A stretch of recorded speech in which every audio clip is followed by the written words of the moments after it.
புதிய தலைமுறையின் நண்பகல் நூறில் செய்திகளை சுருக்கமாகவும் விரைவாகவும் பார்க்கலாம். தமிழகத்தின் கடலூர் மற்றும் நாகப்பட்டினம் மாவட்டங்களில் 45 கிராமங்களை பெட்ரோலியம் வேதிப்பொருட்கள் மற்றும் பெட்ரோ வேதிப்பொருட்கள் முதலீட்டு மண்டலமாக வரையறுத்து தமிழக அரசு அறிவித்துள்ளது. இதன்படி கடலூர் மாவட்டத்தில் கடலூர், புவனகிரி, சிதம்பரம் வட்டத்தில் உள்ள 25 கிராமங்களும், நாகை மாவட்டத்தில் உள்ள சீர்காழி மற்றும் தரங்கம்பாடி வட்டங்களில் உள்ள 20 கிராமங்களும் முதலீட்டு மண்டல பகுதிகளாக அறிவிக்கப்பட்டுள்ளன. நீட் தேர்வில் இருந்து தமிழகத்திற்கு விலக்களிக்க கோரி மத்திய அரசை தொடர்ந்து வலியுறுத்தி வருவதாக முதலமைச்சர் எடப்பாடி பழனிசாமி தெரிவித்தார். கோவை விமான நிலையத்தில் செய்தியாளர்களிடம் பேசிய அவர், நீட் விவகாரம் தொடர்பாக பிரதமரையும் மத்திய அமைச்சர்களையும் நேரில் சந்தித்து கோரிக்கை விடுக்கப்பட்டிருப்பதாகவும் கூறினார். கோவையில் மெட்ரோ ரயில் திட்டப்பணிகள் விரைவில் தொடங்கும் என்றும் முதலமைச்சர் தெரிவித்தார்.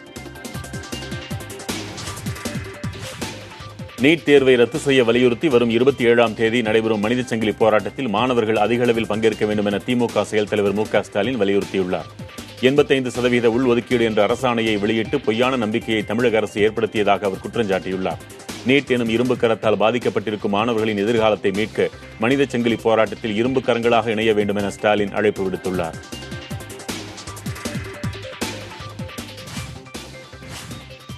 தமிழக அரசின் நீட் மசோதா எங்கே இருக்கிறது என்றே தமக்கு தெரியவில்லை என மத்திய அமைச்சர் நிர்மலா சீதாராமன் தெரிவித்துள்ளார். சென்னை விமான நிலையத்தில் செய்தியாளர்களின் கேள்விகளுக்கு பதிலளித்த அவர், நீட் தேர்வு மசோதா பற்றி தமிழக அரசு மத்திய அரசுடன் பேசி வருவதாக கூறினார்.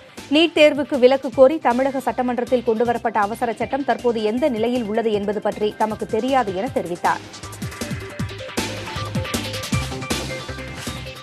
அதிமுகவின் இரு அணிகளும் இணைய வேண்டும் என விரும்புவதாக அம்மா அணியைச் சேர்ந்த அமைச்சர் சி வி சண்முகம் தெரிவித்தார். அதே சமயம் இரட்டை இலையை மீட்க வேண்டும் என்பதில் உறுதியோடு இருப்பதாகவும் குறிப்பிட்டார். அமைச்சர்களின் இணையதள பக்கத்தில் இருந்து மின்னஞ்சல் முகவரிகள் ஏதும் நீக்கப்படவில்லை என குறிப்பிட்ட அவர், மக்கள் தங்கள் புகார்களை மின்னஞ்சல் மூலம்தான் அனுப்ப வேண்டும் என்பதில்லை, வாட்ஸ்அப் மூலமும் தெரிவிக்கலாம் என்றார். சசிகலாவுக்கு சிறையில் வசதிகள் செய்யப்பட்டிருப்பது குறித்து கர்நாடக அரசிடம்தான் கேட்க வேண்டும் என்று நாடாளுமன்ற துணை சபாநாயகர் தம்பிதுரை தெரிவித்தார்.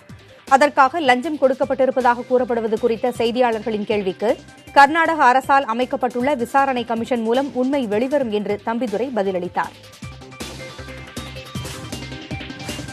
கரூர் மாவட்டத்தில் மூடப்பட்ட மதுக்கடைகளில் ஆளுங்கட்சியின் உயர் பதவிகளில் இருப்பவர்களின் ஆசையோடு மது விற்பனை நடைபெறுவதாக தினகரன் ஆதரவு அதிமுக அம்மா அணி சட்டமன்ற உறுப்பினர் செந்தில் பாலாஜி குற்றம் சாட்டினார். அதனால் காவலர்களும் மாமூலை பெற்றுக்கொண்டு மது விற்பனையை அனுமதிப்பதாக கூறிய அவர், அரவக்குறிச்சி தொகுதி சட்டமன்ற உறுப்பினரான தன்னை புறக்கணித்துவிட்டு பள்ளி மாணவர்களுக்கு சைக்கிள்கள் வழங்கும் நிகழ்ச்சி நடத்தப்பட்டிருப்பதாகவும் குற்றம் சாட்டினார். ராஜீவ்காந்தி கொலை வழக்கில் வேலூர் பெண்கள் சிறையில் தண்டனை அனுபவித்து வரும் நளினி 6 மாத பரோல் கேட்டு சென்னை உயர்நீதிமன்றத்தில் திங்கட்கிழமை வழக்கு தொடர இருக்கிறார். இந்த தகவலை அவரது தரப்பு வழக்கறிஞர் புகழேந்தி வேலூரில் தெரிவித்துள்ளார். மகளின் திருமணத்திற்காக 6 மாத பரோல் கேட்டு நளினி மனு செய்திருப்பதாகவும் அந்த மனுவின் மீது நடவடிக்கை எடுக்கப்படாததால் உயர்நீதிமன்றத்தை அவர் அணுக இருப்பதாகவும் புகழேந்தி கூறினார். எல்லை தாண்டி மீன்பிடித்ததாக நாகை மாவட்டத்தைச் சேர்ந்த 8 மீனவர்களை இலங்கை கடற்படையினர் கைது செய்துள்ளனர். பருத்தித்துறை கடற்பகுதியில் எல்லை தாண்டி வந்ததாக கைது செய்யப்பட்ட 8 பேரும் காங்கேசன் துறைமுக கடற்படை முகாமுக்கு கொண்டு செல்லப்பட்டனர். ஏற்கனவே கைதானவர்கள் விடுவிக்கப்படாத நிலையில் மேலும் 8 பேர் கைது செய்யப்பட்டிருப்பது மீனவர்களிடையே அதிர்ச்சியை ஏற்படுத்தியுள்ளது. ONGCக்கு எதிராக தஞ்சை மாவட்டம் கதிராமங்கலத்தில் போராட்டம் நடத்தி வரும் பொதுமக்களை தேமுதிக தலைவர் விஜயகாந்த் நேரில் சந்தித்து ஆதரவு தெரிவித்தார். தனது மனைவி பிரேமலதாவுடன் கதிராமங்கலம் சென்ற விஜயகாந்த் ONGC நிறுவனத்திற்கு எதிராக நடைபெற்ற கண்டன ஆர்ப்பாட்டத்தில் கலந்து கொண்டார்.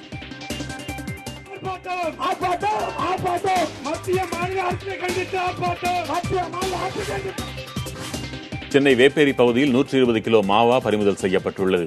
சூளை பகுதியில் உள்ள விவி கோவில் தெருவில் வசித்து வரும் பான் குட்கா வியாபாரி பிரதேஷ்குமார் வீட்டில் சோதனை மேற்கொண்டதில் அங்கு 120 கிலோ மாவா மற்றும் 50 லட்சம் ரூபாய் ரொக்கப் பணம் இருப்பது கண்டுபிடிக்கப்பட்டது. காவலர்கள் அவற்றை பறிமுதல் செய்தனர். இதனிடையே பிரதேஷ்குமார் தப்பி ஓடிவிட்டார். அவரை தேடும் பணியில் காவலர்கள் ஈடுபட்டுள்ளனர். தடை செய்யப்பட்ட குட்கா விற்பனை தொடர்பாக கடந்த 2 நாட்களில் 610 வழக்குகள் பதிவு செய்யப்பட்டு 421 பேர் கைது செய்யப்பட்டுள்ளனர். கொத்தவால் சாவடி, 7 கிணறு, சவுகார்பேட்டை, மணலி, பல்லாவரம், பழவந்தாங்கல், அண்ணாநகர், புளியந்தோப்பு உள்ளிட்ட பகுதிகளில் நடத்தப்பட்ட சோதனையில் 12,305 குட்கா பொட்டலங்கள் பறிமுதல் செய்யப்பட்டிருப்பதாக சென்னை பெருநகர காவல்துறையினர் தெரிவித்துள்ளனர். குட்கா விற்பனை ஊழல் தொடர்பாக சிபிஐ விசாரணை நடத்தி உண்மைகளை வெளிக்கொணர வேண்டும் என மதிமுக பொதுச் செயலர் வைகோ வலியுறுத்தியுள்ளார். அவரது அறிக்கையில் ஊழல் புகாருக்குள்ளான டி.கே. ராஜேந்திரனுக்கு பதவி நீட்டிப்பு செய்திருப்பது காவல்துறையின் நம்பகத்தன்மையை கேள்விக்குள்ளாக்கியிருப்பதாக தெரிவிக்கப்பட்டிருக்கிறது. மேலும் தடை செய்யப்பட்ட குட்கா விற்பனைக்கு அனுமதி அளித்தது யாராக இருந்தாலும் அவர்கள் கூண்டில் நிறுத்தப்பட வேண்டும் என்றும் கூறியுள்ளார். அரசு மருத்துவமனை கட்டட ஒப்பந்ததாரர் சுப்பிரமணி மரணம் தொடர்பாக நாமக்கல் சிபிசிஐடி அலுவலகத்தில் இன்று ஆஜராகும்படி முன்னாள் அமைச்சர் பழனியப்பனுக்கு சம்மன் அனுப்பப்பட்டுள்ளது. கடந்த மே மாதம் 8ஆம் தேதி நாமக்கல் அருகே உள்ள செவிட்டுரங்கம்பட்டியில் உள்ள தோட்டத்தில் சுப்பிரமணி சந்தேகத்திற்கிடமான வகையில் உயிரிழந்து கிடந்தார். முன்னதாக முதலமைச்சரின் தனிப்பிரிவு, தலைமைச் செயலர், குடும்ப உறுப்பினர்கள் உள்ளிட்ட 16 பேருக்கு சுப்பிரமணி ஒரு கடிதத்தை அனுப்பியிருந்தார். கதிராமங்கலம் போராட்டத்திற்கு ஆதரவாக பேஸ்புக்கில் கருத்து பதிவிட்ட அண்ணாமலை பல்கலைக்கழக மாணவர் சிறையில் அடைக்கப்பட்டுள்ளார். கடலூர் மாவட்டம் சிதம்பரத்தைச் சேர்ந்த குபேரன் என்பவர் அண்ணாமலை பல்கலைக்கழகத்தில் முனைவர் பட்டம் பயின்று வருகிறார். இவர் கடந்த 20ஆம் தேதி கதிராமங்கலம் மக்களின் போராட்டத்திற்கு ஆதரவாகவும் அங்கிருந்து ONGC நிறுவனம் வெளியேற வேண்டும் என்றும் பேஸ்புக்கில் கருத்தை பதிவிட்டிருந்தார். வேலூர் மாவட்டம் ஆம்பூரை அடுத்த பத்திக்குப்பத்தில் 2 லாரிகள் நேருக்கு நேர் மோதிக்கொண்ட விபத்தில் 4 பேர் உயிரிழந்தனர்.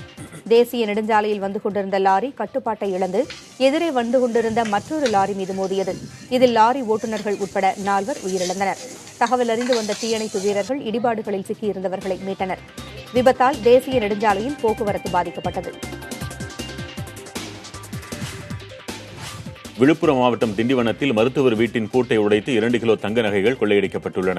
மருத்துவர் கஜேந்திரன் இது தொடர்பாக புகார் அளித்ததை அடுத்து காவலர்கள் கொள்ளைச் சம்பவம் நடந்த இடத்தை ஆய்வு செய்தனர். மேலும் அங்கு விரைந்த தடய அறிவியல் துறை நிபுணர்கள் கொள்ளையர்களை துப்பு துலக்கி வருகின்றனர்.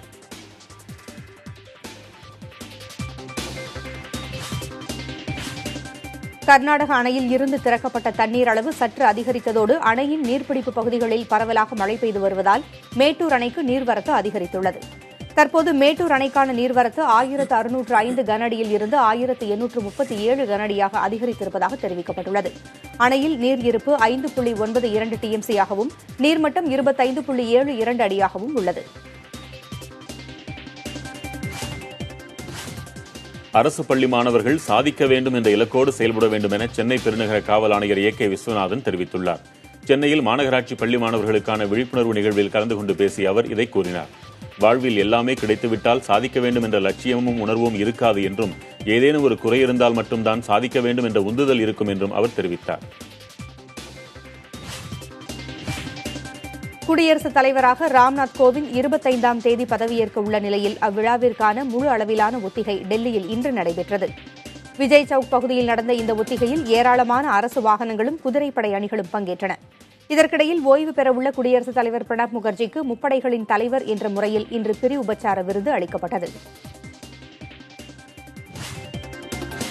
குடியரசுத் தலைவராக பொறுப்பேற்க உள்ள ராம்நாத் கோவிந்தின் செயலாளராக சஞ்சய் கோத்தாரி நியமிக்கப்பட்டுள்ளார்.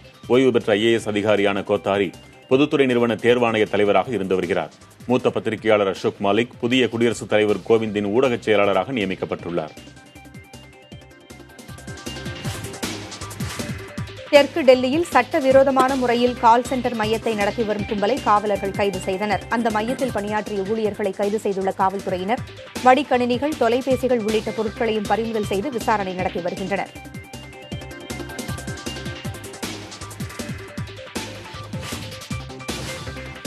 ஜம்மு காஷ்மீரில் பாகிஸ்தான் படைகள் அத்துமீறி நிகழ்த்திய தாக்குதலில் ராணுவ வீரர் ஒருவர் வீரமரணமடைந்தார். அவரது பெயர் ஜெயத்ரத் சிங் என தெரியவந்துள்ளது.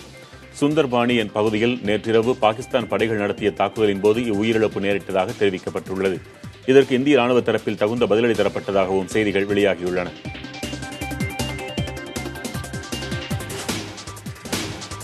காவலர்களின் குறைகளுக்கு தீர்வு காணும்படி முதல்வர் எடப்பாடி பழனிசாமி உத்தரவிட்டுள்ளதாக DGP ராஜேந்திரன் தெரிவித்துள்ளார்.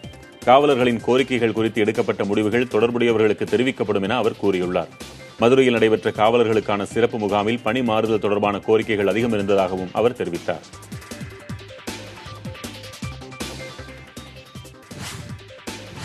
சட்டமன்ற உறுப்பினர் ஆறுக்குட்டி தங்கள் அணிக்கு வந்தால் நிச்சயம் ஏற்றுக்கொள்வோம் என முதலமைச்சர் எடப்பாடி பழனிசாமி கூறியுள்ளார். கோவை விமான நிலையத்தில் செய்தியாளர்களை சந்தித்த அவர் கட்சியிலிருந்து சிலர் பிரிந்து சென்றாலும் அணி ஒன்றுதான் என்று கூறியுள்ளார். கமல்ஹாசன் திரைப்பட நடிகர் மட்டும்தான் என கூறிய முதல்வர் அவர் அரசியலுக்கு வரும்போது தகுந்த கருத்தை தெரிவிப்போம் என்றும் கூறினார். தமிழக அரசின் இணையதளத்தில் அமைச்சர்களின் மின்னஞ்சல் முகவரிகள் நீக்கப்பட்டது வெட்கக்கேடானது என திமுக செயல் தலைவர் மு.க.ஸ்டாலின் விமர்சித்துள்ளார். மேலும் அனைத்து துறைகளிலும் ஊழல் என்ற கமல்ஹாசனின் குற்றச்சாட்டு உண்மைதான் என மு.க.ஸ்டாலின் மீண்டும் தெரிவித்துள்ளார். கமல்ஹாசன் களத்தில் இறங்கி அரசியல்வாதியான பிறகு அவரது கருத்துக்களுக்கு தான் பதிலளிப்பதாக பாரதிய ஜனதா மாநில தலைவர் தமிழிசை சவுந்தரராஜன் தெரிவித்தார். கட்சி அலுவலகமான கமலாலயத்தில் செய்தியாளர்களை சந்தித்த அவர் ட்விட்டர் மற்றும் இணையதள பக்கங்களில் கமல்ஹாசன் போராட்டம் நடத்துவதை விட்டுவிட்டு களத்தில் இறங்கி மக்களுக்காக போராடட்டும், அப்போது நாங்கள் அவருக்கு பதில் சொல்கிறோம் என்று குறிப்பிட்டார்.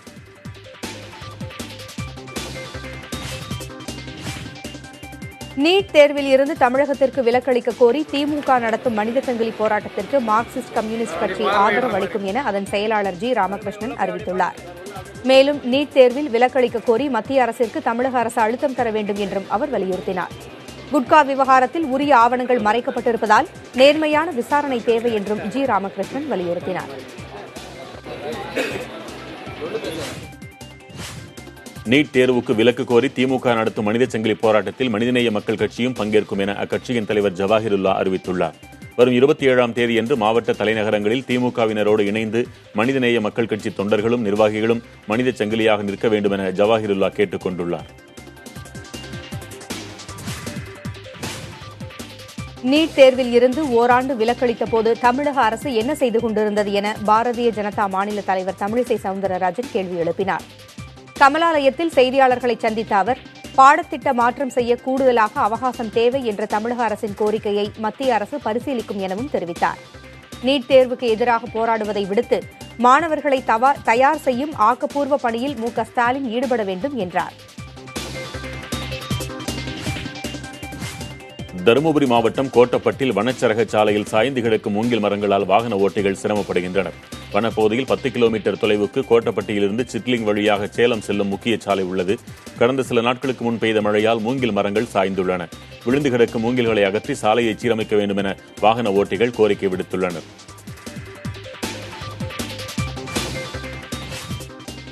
திண்டுக்கல் மாவட்டம் ஒட்டன்சத்திரம் நகராட்சியில் உள்ள துப்புரவு பணியாளர்கள் தொடர்ந்து கைகளால் சாக்கடையை சுத்தம் செய்யும் அவலநிலை உள்ளது. இந்த நகராட்சியில் பணியாற்றும் 50க்கும் மேற்பட்ட துப்புரவு தொழிலாளர்களுக்கு தேவையான கை மற்றும் காலுறைகள் உள்ளிட்டவை வழங்கப்படுவதில்லை எனவும் குற்றச்சாட்டு எழுந்துள்ளது.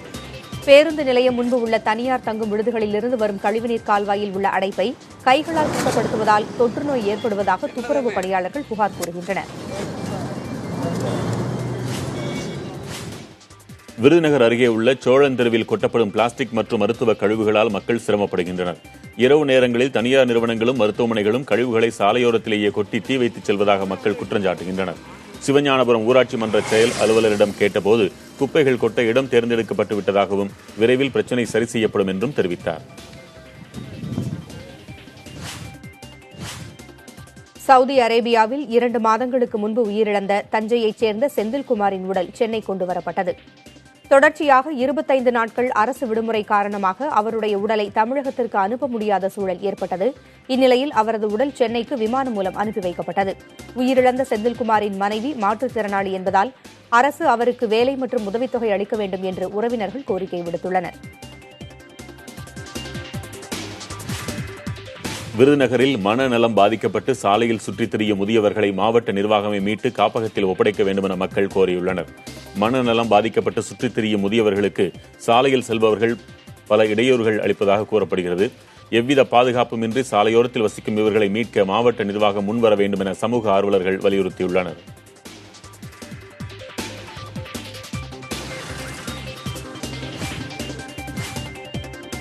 மேட்டுப்பாளையம் அரசு பேருந்தில் லக்கேஜிற்கு கட்டணச்சீட்டு கொடுக்க மறுத்து நடத்துனர் பயணியிடம் வாக்குவாதத்தில் ஈடுபட்டது சமூக வலைதளத்தில் வைரலாகியுள்ளது.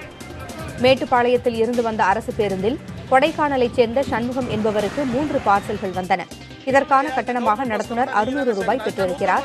இதில் 450 ரூபாய் கட்டணமும் 150 ரூபாய் லஞ்சமும் நடத்துனர் கேட்டிருக்கிறார். இதுபற்றி கேட்டபோது நடத்துனர் வாக்குவாதத்தில் ஈடுபட்டது சமூக வலைதளத்தில் பரவி வருகிறது.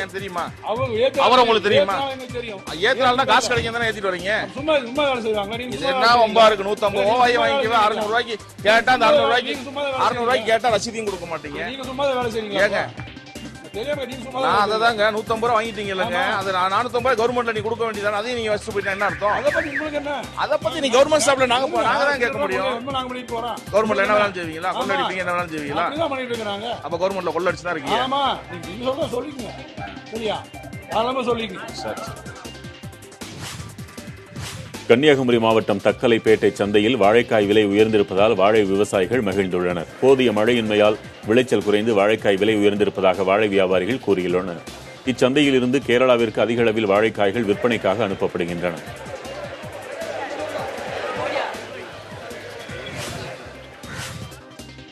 சென்னை சிந்தாதிரிப்பேட்டை கூவம் ஆற்றில் 40 வயது மதிக்கத்தக்க ஆணின் சடலம் கண்டெடுக்கப்பட்டது. சடலம் ஒன்று கூவம் ஆற்றில் மிதப்பதாக தீயணைப்புத் துறையினருக்கு தகவல் கொடுக்கப்பட்டது. இதையடுத்து தீயணைப்புத் துறையினர் சடலத்தை மீட்டு ராஜீவ்காந்தி அரசு மருத்துவமனைக்கு அனுப்பி வைத்தனர். சம்பவம் குறித்து காவல்துறையினர் விசாரித்து வருகின்றனர். கோவை மாநகரின் மையப்பகுதியில் உள்ள குறிச்சி குளத்தை தூர்வாருவதற்கான தொடக்க விழா இன்று நடைபெற்றது.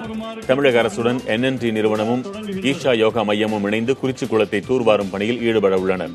மேற்கு தொடர்ச்சி மலைப்பகுதிகளில் பெய்யும் மழையை சேமித்து வைக்கும் வகையில் 380 ஏக்கர் பரப்பளவை கொண்ட குறிச்சி குளத்தை தூர்வார வேண்டும் என குறிச்சிக்குளம் பாதுகாப்பு அமைப்பினர் கோரிக்கை விடுத்து வந்தனர்.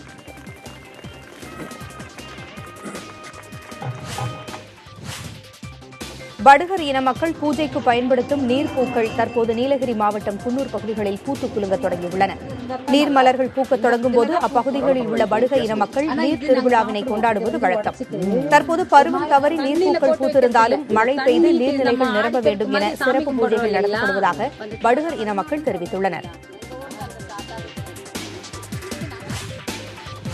கோவை அரசு மருத்துவமனையில் சிகிச்சை பெறும் சமூக ஆர்வலர் டிராபிக் ராமசாமி ஒரு சில நாட்களில் சிகிச்சை முடிந்து வீடு திரும்புவார் என மருத்துவர்கள் தெரிவித்தனர். திருப்பூர் அரசு அலுவலகத்தில் உள்ள பேனர்களை அகற்றுமாறு கோரிய டிராபிக் ராமசாமிக்கு தலை சுற்றல் ஏற்பட்டதால் கோவை மருத்துவமனையில் அனுமதிக்கப்பட்டார். அவரது உடல் தற்போது சீராக இருப்பதாகவும் ஒரு சில பரிசோதனைகளுக்கு பிறகு 2 நாட்களில் அவர் வீடு திரும்புவார் என்றும் மருத்துவ அலுவலர் சவுந்தரராஜன் தெரிவித்தார். நாமக்கல் மாவட்டம் திருச்செங்கோடு அருகே காயமடைந்த நிலையில் புள்ளிமான் ஒன்று மீட்டெடுக்கப்பட்டுள்ளது. சூரியம்பாளையம் பகுதியில் கம்பிவேலியில் சிக்கி காயமடைந்த நிலையில் 7 மாதமே ஆன ஆண் புள்ளிமான் ஒன்று மீட்கப்பட்டது. அப்பகுதி பொதுமக்கள் கொடுத்த தகவலின் பேரில் வருவாய்த்துறையினர் அந்த புள்ளிமானை மீட்டு திருச்செங்கோடு கால்நடை மருத்துவமனையில் சிகிச்சைக்காக சேர்த்தனர். திருவள்ளூர் மாவட்டம் வல்லூர் அனல் மின் நிலையத்தில் 500 மெகாவாட் மின் உற்பத்தி மீண்டும் தொடங்கியுள்ளது. 2வது பிரிவின் கொதிகலன் குழாயில் ஏற்பட்ட பழுது சரி செய்யப்பட்டதை அடுத்து மீண்டும் மின் உற்பத்தி தொடங்கப்பட்டது. வல்லூர் அனல் மின் நிலையம், தேசிய அனல் மின் நிலையம் மற்றும் தமிழ்நாடு மின் உற்பத்தி பகிர்மான கழகம் இணைந்து 3 பிரிவுகளில் தலா 500 மெகாவாட் மின் உற்பத்தி செய்து வருகிறது.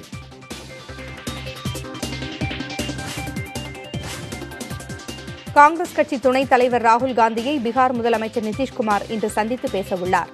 பீகாரில் ஆளும் கூட்டணியில் உள்ள ஐக்கிய ஜனதா தளம் கட்சிக்கும் ராஷ்டிரிய ஜனதா தளம் கட்சிக்கும் இடையே மோதல் போக்கு தீவிரமடைந்து வரும் நிலையில் இச்சந்திப்பு நடக்கிறது. ஊழல் குற்றச்சாட்டிற்கு ஆளாகியுள்ள லாலுவின் மகனும் துணை முதல்வருமான தேஜஸ்வி பதவி விலக வேண்டும் என முதல்வர் நிதிஷ்குமார் வலியுறுத்தி வருகிறார்.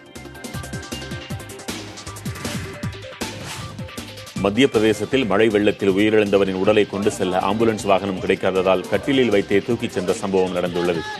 கனமழை காரணமாக செகோர் என்ற கிராமத்திற்கு வெள்ளப்பெருக்கு ஏற்பட்டுள்ளது. அங்கு ஆம்புலன்ஸ் வர தாமதமானதால் உயிரிழந்தவரின் உடலை கிராம மக்கள் கட்டிலில் வைத்து தூக்கிச் சென்றனர்.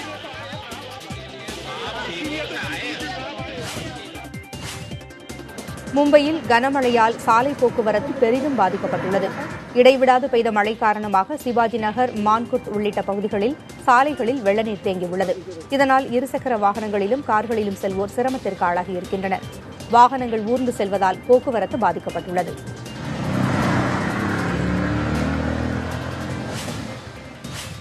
மும்பை மாநகரில் கடும் மழை பெய்து வரும் நிலையில் அந்நகரின் முக்கிய பகுதியான மெரைன் டிரைவ் சாலையில் கடல் நீர் சாலைகளுக்கே வந்துவிட்டது. வேகமாக அடித்த அலைகள் தடுப்புச் சுவற்றை மீறி சாலையில் வந்து விழுந்தது. இதனால் அப்பகுதியில் போக்குவரத்து பாதிக்கப்பட்டது. சிலர் குடும்பத்துடன் வந்து கடல் அலை சீறி பாயும் காட்சியை கண்டு ரசித்தனர்.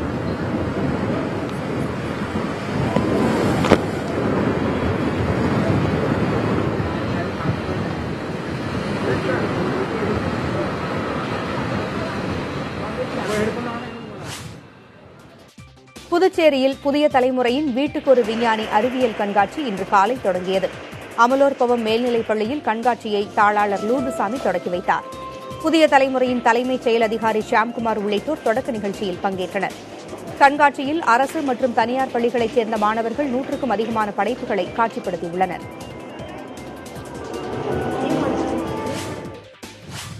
பிரச்சனையை தூண்டிவிட்டு வேடிக்கை பார்ப்பதற்காக கதிராமங்கலத்திற்கு வரவில்லை என தேமுதிக தலைவர் விஜயகாந்த் பேசினார்.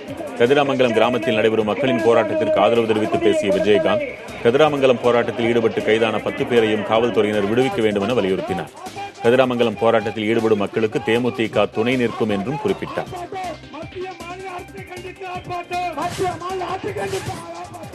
விவசாயம், தொழில், கல்வி என அனைத்து துறைகளிலும் தமிழகம் திவாலாகி இருப்பதாக பிரேமலதா விஜயகாந்த் தெரிவித்துள்ளார். கதிராமங்கலத்தில் மக்களின் போராட்டத்திற்கு ஆதரவு தெரிவித்து பேசிய அவர், நாட்டை திவாலாக்கிய பெருமை திமுக, அதிமுக என இரு கட்சிகளுக்கும் சேரும் என கூறினார்.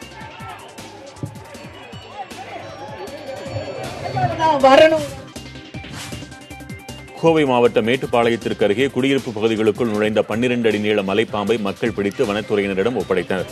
வெள்ளிப்பாளைய சாலையில் உள்ள ஸ்ரீரங்கராயன் ஓடை என்னும் குடியிருப்பு பகுதியில் நுழைந்த மலைப்பாம்பு அங்கிருந்த கோழி ஒன்றை விழுங்கியிருக்கிறது. வெகுநேரமாக கோழியை காணாமல் தேடிய உரிமையாளர் தன் வீட்டருகே மலைப்பாம்பு கிடந்ததைக் கண்டு அஞ்சி கிராம மக்களிடம் தெரிவித்திருக்கிறார்.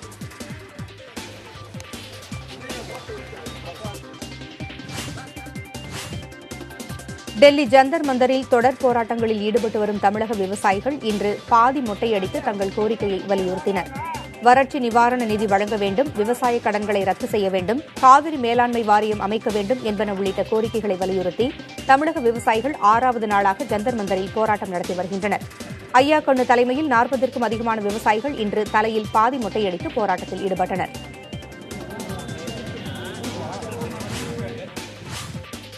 நடிகர்கள் தாங்கள் வாங்கும் ஊதியத்தை வெளிப்படையாக தெரிவிக்க முன்வருவார்களா என டிடிவி தினகரன் ஆதரவு சட்டமன்ற உறுப்பினர் தங்க தமிழ்செல்வன் வினவியுள்ளார். கோவை விமான நிலையத்தில் செய்தியாளர்களை சந்தித்த அவர், திரைத்துறையில் ஊழல் என பொத்தாம்பூதுவாக குற்றஞ்சாட்டினால் அவர்கள் ஏற்றுக்கொள்வார்களா என கேள்வி எழுப்பினார். மேலும் பெங்களூரு பரப்பன அக்ரஹாரா சிறையில் எந்த முறைகேடும் நிகழவில்லை என்றும் அவர் தெரிவித்தார்.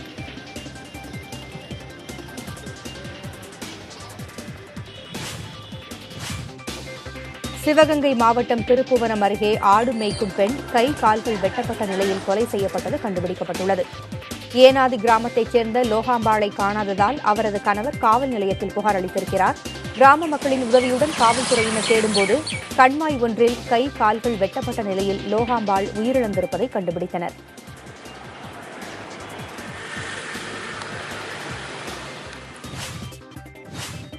நெல்லை மாவட்டத்தில் இந்து சமய அறநிலையத்துறையின் கீழ் இயங்கும் பராசக்தி பெண்கள் கல்லூரி மாணவிகள் குற்றாலத்திற்கு வரும் சுற்றுலா பயணிகளிடம் அடிப்படை வசதிகள் குறித்து கேட்டறிந்தனர். குற்றாலத்திற்கு வரும் சுற்றுலா பயணிகளிடம் சுகாதாரம், தங்கும் வசதி, உணவகங்கள், பாதுகாப்பு, வாகன நிறுத்துமிடம் உள்ளிட்டவை குறித்து கேட்ட படிவத்தில் நிரப்பி அவற்றை மாவட்ட ஆட்சியருக்கு அனுப்பி வைக்க திட்டமிட்டிருப்பதாக அந்த மாணவிகள் தெரிவித்தனர்.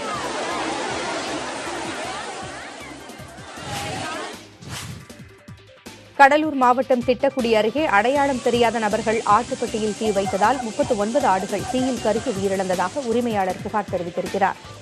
லக்கூர் கிராமத்தைச் சேர்ந்த விவசாயி மஞ்சமுத்து நேற்று மாலை ஆட்டுப்பட்டியில் 39 ஆடுகளை அடைத்துவிட்டு வீட்டிற்கு சென்றுள்ளார். அந்த ஆட்டுப்பட்டியை அடையாளம் தெரியாத நபர்கள் தீ வைத்துவிட்டு தப்புகின்றதாக கூறப்படுகிறது.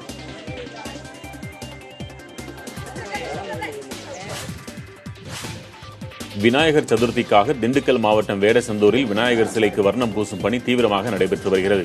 ஆகஸ்ட் 26ஆம் தேதி விநாயகர் சதுர்த்தி விழா நடைபெற உள்ள நிலையில் கூத்தாம்பட்டியில் பயன்பாட்டில் இல்லாத தனியார் திரையரங்கில் விநாயகர் சிலை செய்யும் பணி மும்முரமாக நடைபெற்று வருகிறது. பேப்பர் கூழை கொண்டு சிங்க விநாயகர், மான் விநாயகர் என பல வடிவங்களில் விநாயகர் சிலைகள் வடிவமைக்கப்பட்டு தற்போது மூலிகை வண்ணங்களால் வர்ணம் பூசும் பணி நடைபெற்று வருகிறது.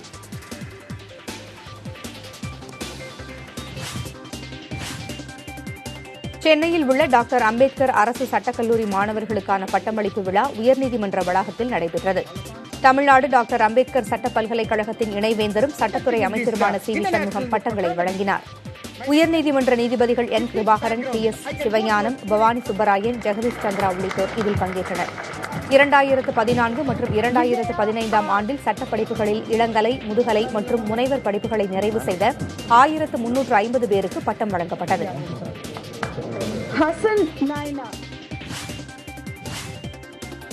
திருப்பதி திருமலையில் அறைகள் பதிவு செய்யப்படும் அலுவலகத்தில் இணைய தொடர்பு முடங்கியதால் பக்தர்கள் அவதியுற்றனர். ஏழுமலையானின் கோவிலுக்கு வரும் பக்தர்களுக்காக திருமலையில் தேவஸ்தான தரப்பில் 6000 அறைகள் உள்ளன. அந்த அறைகளை பெற ஆதார் எண் மற்றும் செல்போன் எண்ணுடன் பதிவு செய்தால் வரிசை எண் வழங்கப்பட்டு அறைகள் ஒதுக்கீடு செய்யப்படும். ஆனால் கணினியில் இணைய தொடர்பில் பிரச்சனை ஏற்பட்டதால் பக்தர்கள் நெடுநேரமாக காத்திருக்க நேரிட்டது.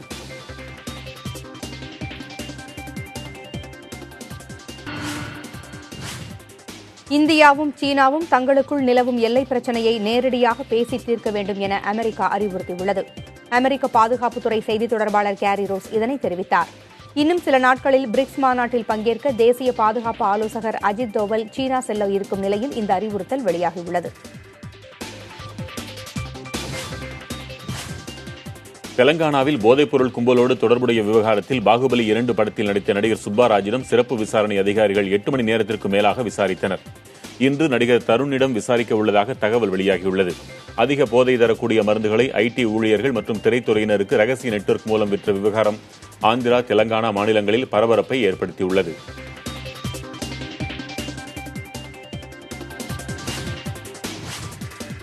குஜராத் வெள்ளப்பெருக்கில் சிக்கிய 5 தேசிய பேரிடர் மீட்புப் படையினர் பத்திரமாக மீட்டனர். குஜராத்தில் கடந்த சில தினங்களாக பெய்து வரும் மழையால் இயல்பு வாழ்க்கை பாதிக்கப்பட்டிருக்கிறது. சோதிலா என்ற இடத்தில் ஆற்றில் நீர்மட்டம் உயர்ந்ததால் ஊருக்குள் வெள்ளம் புகுந்தது. இதனால் அங்கிருந்தவர்கள் சிக்கினர். தகவல் அறிந்து வந்த தேசிய பேரிடர் மீட்புப் படையினர் வெள்ளத்தில் தத்தளித்த ஒரு குழந்தை உள்ளிட்ட 5 மீட்டனர்.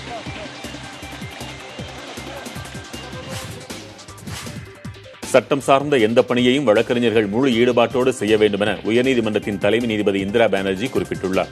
மேலும் தவறான வழிகாட்டுதல்கள் நீதித்துறையை பாழடிக்கும் என்பதை உணர்ந்து சட்ட வல்லுநர்கள் செயலாற்ற வேண்டும் என தெரிவித்துள்ளார். சென்னை சட்டக்கல்லூரி மாணவர்களுக்கான பட்டமளிப்பு விழாவில் தலைமை நீதிபதி இந்திரா பானர்ஜியின் உரையை நீதிபதி பவானி சுப்பராயன் வாசித்தார்.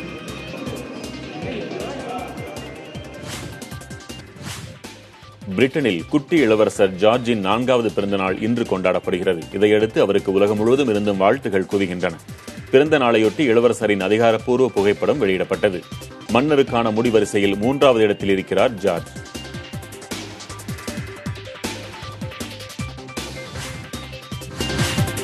பொதுப்பிரிவு மாணவர்களுக்கான பொறியியல் கலந்தாய்வு நாளை தொடங்குகிறது. ஏற்கனவே தொழிற்பிரிவு, மாற்றுத்திறனாளிகள், விளையாட்டுப் பிரிவினர் ஆகியோருக்கான கலந்தாய்வு நிறைவடைந்திருக்கும் நிலையில் பொதுப்பிரிவு கலந்தாய்வு தொடங்க உள்ளது. இதுவரை 2014 இடங்கள் நிரம்பியுள்ளன. நாளை தொடங்கும் பொதுப்பிரிவு கலந்தாய்வு ஆகஸ்ட் 11ஆம் தேதி வரை நடைபெற உள்ளது. கலந்தாய்வுக்கு வரும் மாணவர்கள் அழைப்பு கடிதத்தை பதிவிறக்கம் செய்து எடுத்து வர வேண்டும் என அண்ணா பல்கலைக்கழகம் அறிவுறுத்தியுள்ளது.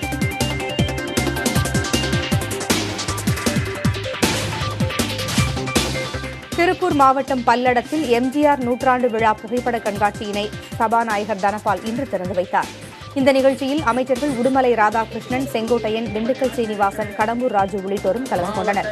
மாலை 5 மணி அளவில் நடைபெறும் நிகழ்ச்சியில் முதலமைச்சர் எடப்பாடி பழனிசாமி 25,000 பேருக்கு நலத்திட்ட உதவிகளை வழங்குகிறார்.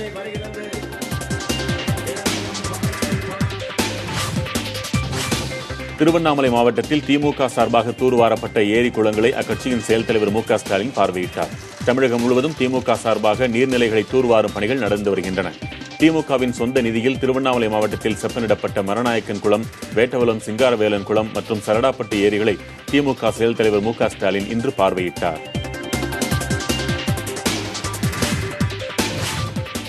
முரசொலி பவள விழாவிற்கான அழைப்பிதழ் தனக்கு கிடைத்ததாகவும், ஆனால் அதில் பங்கேற்க முடியாத சூழலில் இருப்பதாகவும் மதிமுக பொதுச் செயலாளர் வைகோ தெரிவித்துள்ளார். மேலும் முரசொலி பவள விழா சிறப்பாக நடைபெற தனது வாழ்த்துக்களை தெரிவித்துக் கொண்டதாக அவர் தெரிவித்தார்.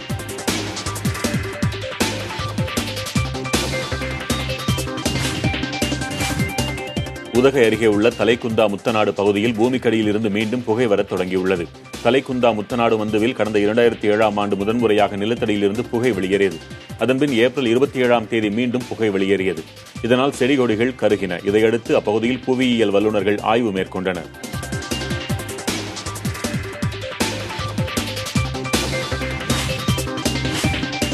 கரூரில் முதன்முறையாக புத்தக திருவிழா தொடங்கியது. பள்ளிக் கல்வித்துறை, தமிழ்நாடு அறிவியல் இயக்கம், பாரதி புத்தகாலயம் ஆகியன சார்பில் 10 நாட்கள் இது நடைபெறுகிறது. இதில் 50க்கும் அதிகமான அரங்குகளில் முன்னணி பதிப்பகங்களின் அறிவியல், வரலாறு, வரலாற்று நாவல்கள், ஆன்மீகம், சுயசரிதை உள்ளிட்ட பல்வேறு தலைப்புகளில் புத்தகங்கள் விற்பனைக்கு வைக்கப்பட்டுள்ளன. பள்ளி மாணவர்களின் புத்தகம் வாசிக்கும் பழக்கத்தை அதிகரிக்கும் வண்ணம் மாணவர்களுக்கு சிறப்பு பரிசுகளும் வழங்கப்படுகிறது.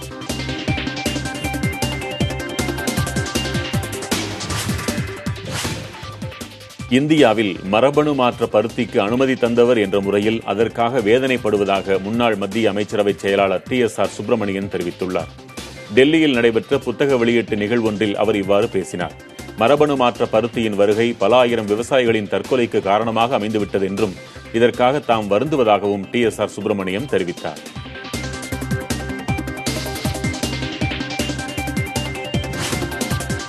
GST வரிமுறையில் காம்போசிஷன் எனப்படும் தொகுப்பு திட்ட முறையில் சிறு வணிகர்கள் சேர்வதற்கான அவகாசம் ஆகஸ்ட் 16ஆம் தேதி வரை நீட்டிக்கப்பட்டுள்ளது. முன்னதாக இந்த அவகாசம் இன்றோடு முடிவடைவதாக இருந்தது. ஆண்டுக்கு 20 லட்சம் ரூபாய் முதல் 75 லட்சம் ரூபாய் வரை வியாபாரம் செய்யும் சிறு வணிகர்கள் வரிச்சுமைக்கு ஆளாகாமல் தடுக்க காம்போசிஷன் திட்டம் கொண்டுவரப்பட்டது. இதில் 1 முதல் 5% வரை வரி மட்டுமே விதிக்கப்படும் என்றும் தெரிவிக்கப்பட்டுள்ளது. வாட்ஸ்அப் போன்ற சமூக தளங்களில் இடப்படும் தகவல்களின் பாதுகாப்பை உறுதிப்படுத்த நடைமுறை உருவாக்கப்படும் என மத்திய அரசு உச்சநீதிமன்றத்திடம் உறுதியளித்துள்ளது. இதுபோன்ற தகவல்கள் தனிநபர்களின் அடிப்படை உரிமைகளில் ஒன்று எனவும் மத்திய அரசு தெரிவித்துள்ளது. வாட்ஸ்அப் உள்ளிட்ட சமூக தளங்களில் தனிநபர் தகவல் பாதுகாப்பு குறித்த வழக்கை தீபக் மிஸ்ரா தலைமையிலான 5 நீதிபதிகள் கொண்ட அமர்வு விசாரித்து வருகிறது. கருத்தடை அறுவை சிகிச்சை செய்து கொள்ள ஆண்களை ஊக்குவிக்கும் நடவடிக்கைகள் மேற்கொள்ளப்பட்டு வருவதாக மத்திய சுகாதாரத்துறை இணையமைச்சர் அனுப்பிரியா பட்டேல் தெரிவித்துள்ளார். 1951இல் இந்திய தாய்மார்களுக்கு சராசரியாக 6 குழந்தைகள் இருந்ததாகவும் இது தற்போது 2.3ஆக குறைந்திருப்பதாகவும் அவர் நாடாளுமன்றத்தில் தெரிவித்தார். 2024ஆம் ஆண்டில் இந்தியாவின் மக்கள் தொகை 137 கோடியாக உயர வாய்ப்பிருப்பதாகவும் அவர் கூறினார். பீகாரில் புதிதாக கட்டப்பட்டு வரும் மேம்பாலம் திடீரென இடிந்து விழுந்ததில் தொழிலாளர் ஒருவர் பரிதாபமாக பலியானார். 2 பேர் படுகாயமடைந்தனர். சசாராம் என்ற இடத்தில் கட்டப்பட்டு வரும் அந்த பாலத்தின் ஒரு பகுதி இன்று திடீரென இடிந்து ரயில்வே இருப்பு பாதை மீது விழுந்தது. இந்த விபத்தில் பணியில் இருந்த தொழிலாளர் ஒருவர் பரிதாபமாக உயிரிழந்தார். 2 தொழிலாளர்கள் படுகாயமடைந்தனர். இடிபாடுகளில் பலர் சிக்கியிருப்பதால் பலி எண்ணிக்கை உயரக்கூடும் என அஞ்சப்படுகிறது. பயிர் காப்பீட்டு திட்டங்களால் தங்களுக்கு இழப்பு ஏற்படுவதாக மாநில அரசுகள் கருதினால் அவை சொந்தமாக காப்பீட்டு நிறுவனங்களை தொடங்கலாம் என மத்திய விவசாயத்துறை அமைச்சர் ராதாமோகன் சிங் தெரிவித்தார். இதுகுறித்து மாநிலங்களவையில் பேசிய அமைச்சர் ராதாமோகன் சிங் மேலும் பல விவசாயிகளை காப்பீட்டு திட்டத்திற்குள் கொண்டுவர நடவடிக்கை எடுக்கப்பட்டதாக தெரிவித்தார். மகளிர் உலகக்கோப்பை கிரிக்கெட்டில் இந்திய அணி முதன்முறையாக சாம்பியன் பட்டம் வெல்லும் முனைப்பில் இங்கிலாந்து அணியை நாளை எதிர்கொள்கிறது. லண்டன் லார்ட்ஸ் மைதானத்தில் இந்திய நேரப்படி நாளை பிற்பகல் 3 மணிக்கு போட்டி தொடங்குகிறது. லீக் சுற்றில் இங்கிலாந்து அணியை வென்ற உற்சாகத்துடன் இந்திய அணி களமிறங்குகிறது. இலங்கை அணியின் கேப்டன் தினேஷ் சண்டிமால் காய்ச்சல் காரணமாக இந்திய அணிக்கு எதிரான முதல் டெஸ்ட் போட்டியில் இருந்து விலகினார். சண்டிமால் நிமோனியா காய்ச்சலுக்கு சிகிச்சை பெற்று வருவதால் வரும் 26ஆம் தேதி தொடங்கும் முதல் டெஸ்ட் போட்டியில் அவருக்கு பதில் ரங்கனா ஹெராத் இலங்கை அணியை வழிநடத்த உள்ளார். இதனிடையே இலங்கை அணியின் பந்துவீச்சு பயிற்சியாளராக முன்னாள் வீரர் சமிந்தா வாஸ் நியமிக்கப்பட்டிருக்கிறார். ராஜீவ்காந்தி கொலை வழக்கில் வேலூர் மத்திய சிறையில் தண்டனை அனுபவித்து வரும் முருகன் சிறையில் தன்னை ஜீவசமாதி அடைய அனுமதிக்க கோரி சிறைத்துறைக்கு மனு அளித்துள்ளார். இத்தகவலை அவரது தரப்பு வழக்கறிஞர் புகழேந்தி வேலூரில் செய்தியாளர்களிடம் தெரிவித்தார். மேலும் ஜீவசமாதி அடைய வரும் ஆகஸ்ட் 18ஆம் தேதி முதல் உணவு உட்கொள்ளாமல் இருக்க அனுமதி அளிக்க வேண்டும் என்றும் குறிப்பிட்டுள்ளார். விடுதலைக்காக காத்திருந்த 26 ஆண்டுகள் சிறை வாழ்க்கை வெறுத்துவிட்டதால் இம்முடிவை முருகன் எடுத்திருப்பதாகவும் புகழேந்தி தெரிவித்தார்.